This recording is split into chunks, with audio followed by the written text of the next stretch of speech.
Welcome guys. Netflix raw का historical debut आज हो चुका है और इस डेब्यू के साथ साथ मंडे नाइट रॉ में बहुत सी चेंजेस देखने को मिली हैं, जिनमें यूएसए का लोगो हट के नेटफ्लिक्स का लोगो आ चुका है। उसके बाद रिंग कवर ब्लैक कर दिया गया है और इसके साथ साथ एड्स भी नजर आए, जिसकी महीनों पहले बात चल रही थी। उसके बाद रॉ सेट को थोड़ा छोटा कर दिया गया है, जो कि मुझे थोड़ा डिसअपॉइंटिंग लगा। रेफरी की जो शर्ट्स हैं वो भी ब्लैक कर दी गई, ड्रोन कैमरा भी यूज किए गए, अनसेंसर्ड चैंट्स जो कि शो के शुरू में ही सोलो सिकावा को रिसीव हुए। अनफॉर्चुनेटली अंडरटेकर शो के अंदर रिहर्सल कर रहे थे अपनी बाइक के ऊपर, लेकिन डब्ल्यूडब्ल्यू स्टाफ की तरफ से बाय मिस्टेक कैमरा ऑन हो गया और अंडरटेकर की ये रिहर्सल बड़ी स्क्रीन के ऊपर शो हो गई। बाहर खड़े फैंस ने इसको कैप्चर कर दिया और अंडरटेकर इस शो से पहले ही वायरल हो चुके थे सोशल मीडिया के ऊपर कि इनकी एंट्री होने वाली है। तो इस तरह आज का एक बड़ा सरप्राइज बर्बाद हुआ। तो आज के शो में डिफरेंट सेलिब्रिटीज भी आए थे, जिनमें टॉप नाम था स्टेफनी मैकमैन का। ट्रेविस स्कॉट भी आए थे और ये लग रहा था कि ये शायद लाइव परफॉर्मेंस देंगे, लेकिन ऐसा बिल्कुल भी नहीं हुआ। ये एज अ गेस्ट ही आए, जो कि काफ़ी ज़्यादा डिसअपॉइंटिंग था मेरे लिए।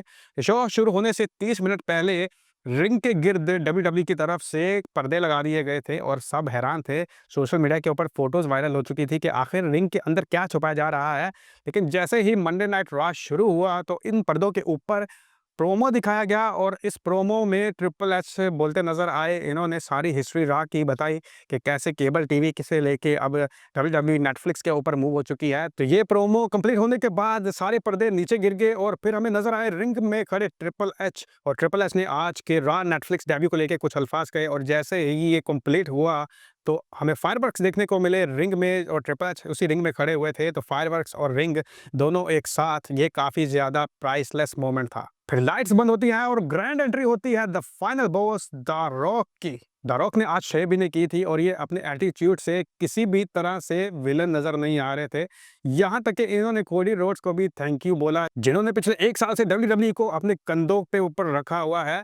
इन्होंने कहा कि आज का ट्राइबल कॉम्बैट भी होगा और वो मैं बहुत ज्यादा करीब से देखूंगा। और इसी ट्राइबल कॉम्बैट के साथ फाइटिंग शो शुरू हुआ, Roman Reigns versus Solo Sikoa, tribal chief versus tribal chief. बहुत अरसे बाद आज रोमन रेंस और पॉल हेमन की एक साथ एंट्री देखने को मिली। इस मैच में कोई रूल नहीं था, ट्राइबल कॉम्बैट था, सब हथियार यूज किए गए, steel chairs, steel steps, tables, kendo sticks, यहाँ तक के लो ब्लो भी रेफरी को अटैक करके गिराया गया। उसके बाद ब्लड लाइन अटैक हुआ, जैकब फातू और तामा तोंगा आए और इनको ठिकाने लगाने के लिए जिमी ऊसो और सेमी जेन आए।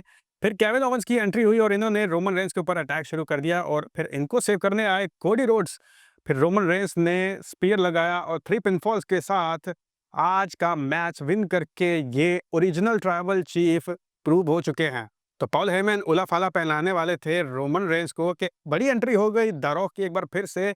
ऐसा लग रहा था कि द रॉक पॉल हेमन से ये उला फाला छीन लेंगे, लेकिन इन्होंने उला फाला खुद पहना दिया और हम्बल तरीके से ये नजर आए और इन्होंने हग भी किया और दोनों ने एक दूसरे को थैंक यू वेलकम बोला। तो पीछे जो द रॉक के रिटर्न को लेके जो हाइप थी, ये अब सवालिया निशान बन गया है कि वो आगे क्या करने वाले हैं। इसकी डिटेल में बात करेंगे कल के वीडियो में। फिलहाल नेटफ्लिक्स को in this way top start मिला। इसके बाद जॉन सीना का फेयरवेल टूर स्टार्ट होता है और फाइनली इन्होंने अपनी एंट्री की बहुत लंबे अरसे के बाद, ब्लू शर्ट कैप के साथ और हाथ में था the last time is now. John Cena ने कहा रॉ फाइनली नेटफ्लिक्स पे आ गया है और इस वजह से शो दुनिया में उस जगह पे भी चल रहा है जहां पे कभी नहीं था। इन्होंने फिर लॉस एंजलिस क्राउड को बोला कि आज आपकी आवाज साउथ कोरिया, ब्राजील और इंडिया तक जानी चाहिए। फिर इन्होंने कहा कि सवाल यह है कि रेसलमेनिया 41 में ये किसके साथ फाइट करेंगे। नाम लिए इन्होंने कुछ, Drew McIntyre, CM Punk, Gunther, Logan Paul और कोडी रोड्स। सबसे ज्यादा शोर सीएम पंक के नाम के ऊपर आया क्राउड की तरफ से। अब सवाल ये भी है कि क्या ये डब्ल्यूडब्ल्यूई टाइटल्स के लिए लड़ेंगे। इन्होंने कहा कि ये बहुत मुश्किल है, my time is up, their time is now. यानी इस सेंटेंस में ये डब्ल्यूडब्ल्यूई के लॉकर रूम के सुपरस्टार्स को रेफर कर रहे थे, लेकिन क्राउड ने इनको बोलने पे मजबूर कर ही दिया और इन्होंने कहा कि कई और तरीके हैं कि ये डब्ल्यूडब्ल्यू चैंपियनशिप की तरफ आ सकते हैं, money in the bank, elimination chamber या फिर रॉयल रंबल। हाँ, ये बेस्ट है रॉयल रंबल। और इन्होंने अपनी इंटेंशंस को ऑफिशियल कर दिया है, ये कहकर के ये रॉयल रंबल मैच में compete करेंगे और रेसलमेनिया 41 में मेन इवेंट मैच लड़ेंगे कोडी रोड्स या फिर गुंथर के खिलाफ या फिर कोई भी चैंपियन हुआ और ये 17 टाइम चैंपियन बन के greatest champion of all time बन जाएंगे। फिर लोगन पाउल क्राउड में बैठे नजर आए। माइकल कोल ने बोला कि बहुत सी रूमर्स चल रही थी कि लोगन पाउल अब डब्ल्यूडब्ल्यूई में नजर नहीं आएंगे, लेकिन फाइनली ये डब्ल्यूडब्ल्यूई में ही हैं। नेक्स्ट बड़ा मैच हुआ और इस मैच में रिजल्ट भी बहुत बड़ा और शॉकिंग था। लिव मॉर्गन वर्सेस रिया रिप्ली और द वुमेन्स चैंपियनशिप। मैच बहुत बढ़िया गया, इसमें बैक एंड फोर्थ एक्शन देखने को मिला। फिर एक ऐसा मोमेंट भी आया कि रिया रिप्ली को लिव मॉर्गन ने अपना फिनिशिंग मूव लगाने के लिए दबोचा, लेकिन इस बार रिया रिप्ली के इरादे मजबूत थे। रिया रिप्ली ने लिव मॉर्गन को कहा नहीं, इस बार नहीं, और इन्होंने फिर 2 बार अपना फिनिशिंग मूव लगाया लिव मॉर्गन को और 3 पिनफॉल के साथ इस मैच को विन करके एक बार फिर से वुमेन्स चैंपियन बन गई हैं। न्यू टाइटल विनिंग सेलिब्रेशन के दौरान डोमिनिक मिस्टीरियो रिया रिप्ली के पास आ गए और इन्होंने अपनी दोनों बाहें फैला दी कि वापस आ जाओ।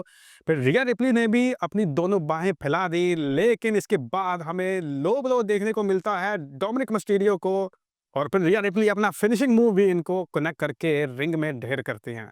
रिया रिप्ली टाइटल के साथ जब रैंप से होते हुए रॉ के स्टेज के ऊपर पहुंची तो लाइट्स ऑफ हो गई और अंडरटेकर की बेल बज गई।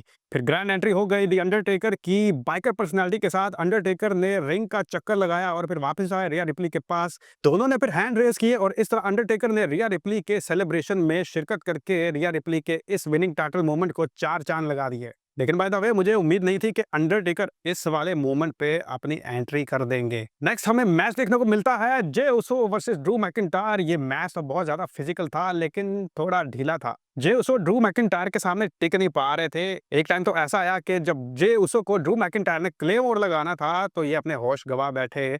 मैकिंटायर ने जब इनको दोबारा क्लेम ओवर लगाया था तो जे उसो ने चालाकी से क्विक 3 पिनफॉल करके इनको बीट कर दिया। आई थिंक ये बहुत बड़ा अपसेट है। जे उसो चाहे जितना बड़ा सुपरस्टार हो जाए, लेकिन ड्रू मैकिंटायर को हराना बहुत ही ज्यादा शॉकिंग है। इसके बाद बैक स्टेज के ऊपर हमें नजर आते हैं रोमन रेंस और पॉल हेमन। पॉल हेमन ने रोमन रेंस से पूछा कि तुमने सब कुछ अब हासिल कर लिया है, ट्राइबल चीफ बन गए हो, अब हमें एक ऐसे प्लेटफॉर्म की जरूरत है जहां सब तुम्हें एक्नॉलेज करें, तो मुझे डेट बताओ। और रोमन रेंस ने डेट बता दी है 27 जनवरी मंडे नाइट रॉ की। इसके बाद रिटर्न देखने को मिलता है हॉलीवुड हल्क होगन का, लेकिन इनको क्राउड की तरफ से बू किया गया। होगन डब्ल्यूडब्ल्यूई में अपनी पॉलिटिक्स के लिए काफी ज्यादा मशहूर है, तो शायद लॉस एंजलिस का क्राउड इस सब से वाकिफ था। होगन ने फिर डब्ल्यूडब्ल्यूई रॉ और नेटफ्लिक्स पार्टनरशिप के ऊपर बात की और चले गए। फिर आया main event CM Punk versus Seth freaking Rollins, और इस मैच का स्टार्ट ही ऐसे हुआ जैसे मामला कुछ ज्यादा ही पर्सनल हो गया है।